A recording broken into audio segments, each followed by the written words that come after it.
Naomba kutumia fursa hii kuwatangazia wananchi wa mkoa wa Arusha, lakini pia wapenzi wa mashindano ya Samia Motocross Championship yaliyoanza mwaka jana mwezi wa 7 na mwaka huu ikiwa ni season 2.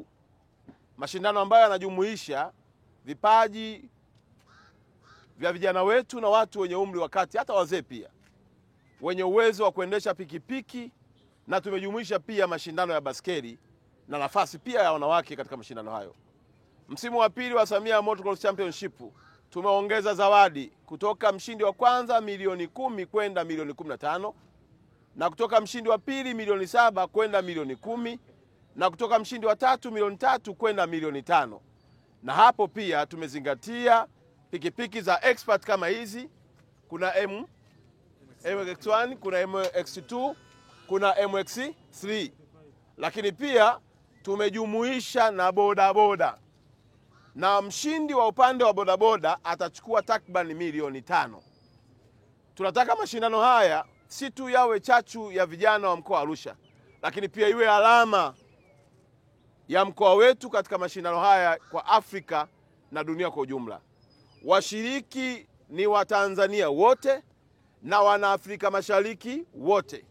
Tunawaalika ndugu zetu kutoka Kenya, tunawaalika ndugu zetu kutoka Uganda, Rwanda, Burundi na sehemu zingine zote, wakiwemo na ndugu zetu sana kutoka Zanzibar, kuhakikisha kwamba wamejiorodhesha na wameshiriki kikamilifu katika maandalizi ya mashindano haya.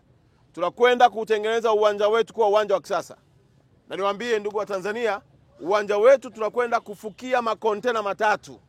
Kutakuwa na matuta lenye urefu wa usawa wa kontena. Kwa hiyo kontena litakaa chini, juu yake tutaweka udongo, litakuwa tuta.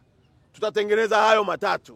Lakini pia tunaenda kutengeneza uwanja bora kabisa wa kimataifa, kuhakikisha kwamba kuna maeneo ya matairi, kuna vikwazo vya aina mbalimbali, mpaka na mabwawa. Wataingia watu kwenye maji, watatoka na tumpate mshindi. Kutakuwa na kona kali. Tunataka kutengeneza michezo ambayo Afrika itakuja kujifunza wapi? Katika mkoa wetu wa Arusha. Sambamba na hilo, wachezaji kama hawa kwa mara ya kwanza wanaenda kukimbia wakiwa wamevaa kamera zao. Wanapoingia kwenye maji tunaingia nao, wanaponyanyuka tunanyanyuka nao. Kwa hiyo utakuwa ni mchezo wa takriban siku 3, na tunaanza mchezo huo mwezi wa 7 tarehe 12.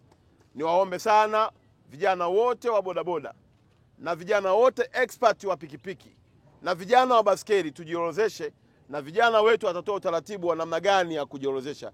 Mtandao utatangazwa, weka taarifa yako pale, weka usajili wako pale ili upate kushiriki mashindano haya.